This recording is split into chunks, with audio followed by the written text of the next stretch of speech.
Hello friends, આજે હું તમારી સાથે શેર કરવાની છું તાંજરિયાની ભાજીની રેસીપી। આ ભાજી ખૂબ જ ટેસ્ટી બને છે અને ખાવામાં પણ ખૂબ જ મજા આવે છે। ભાજી બનાવવા માટે મેં લીધું છે તેલ। તેલને આપણે પહેલે ગરમ કરી લઈશું। ગરમ થઈ જાય પછી એમાં આપણે નાખીશું ડુંગળી। તાંજરિયાની ભાજીનું શાક ખાવામાં ખૂબ જ ટેસ્ટી લાગે છે અને બાજરાના રોટલા સાથે તો વધારે ટેસ્ટી લાગે છે। તમે એના સાથે ઘણી રોટલી પણ ખાઈ શકો છો। ડુંગળીમાં હવે આપણે નાખવાના છીએ લસણ। લસણને મેં બારીક કાપ્યું છે, તમે જોઈ શકો છો। લસણ અને પ્યાજને આપણે બેયને તળવાના છીએ બાદામી કલરના। અને ગુજરાતી વધારે નથી આવડતું, પણ હું પૂરી કોશિશ કરું છું કે તમને સારી રીતે હું સમજાવી શકું।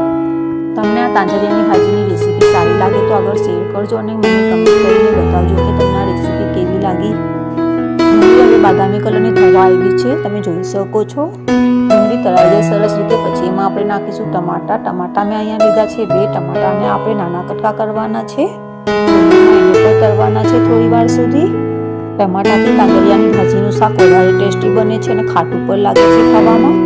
આ તાંજરિયાની ભાજીનું શાક એકવાર જરૂરથી ટ્રાય કરજો અને મને કમેન્ટ કરીને બતાવજો પણ કે તમને આ તાંજરિયાની ભાજીની રેસીપી કેવી લાગી। એમાં આપણે નાખીશું તાંજરિયાની ભાજી। તાંજરિયાની ભાજીને આપણે સરસ રીતે ધોઈ લેવાની છે પાણીથી, કેમ કે એમાં માટી લાગેલી હોય છે એ માટે।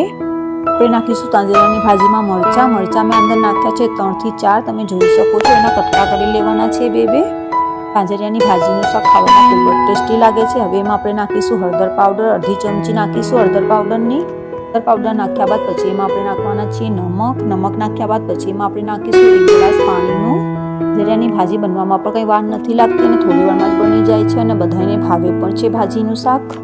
આ ઘરમાં તો બધા લોકો બાજરાના રોટલા સાથે ખાય છે અને ખાવામાં પણ ખૂબ જ ટેસ્ટી લાગે છે બાજરાના રોટલા સાથે।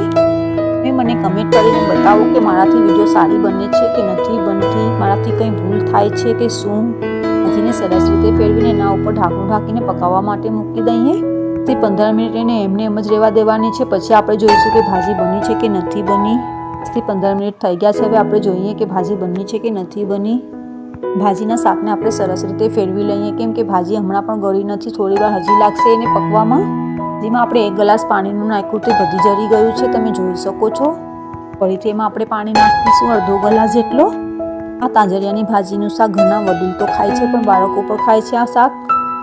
એમાં પાણી નાખીને આપણે પકાવવા માટે મૂકીશું। મેં અંદર અડધો ગ્લાસ જેટલો પાણી નાખ્યો છે અને પકાવવા માટે ફરીથી મૂકવાના છીએ ભાજીને।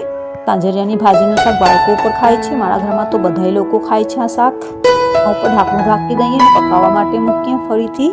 ભાજીનું શાક 5 થી 6 મિનિટમાં બની જશે, તમે જોઈ શકો છો। હવે બની ગઈ છે ભાજી।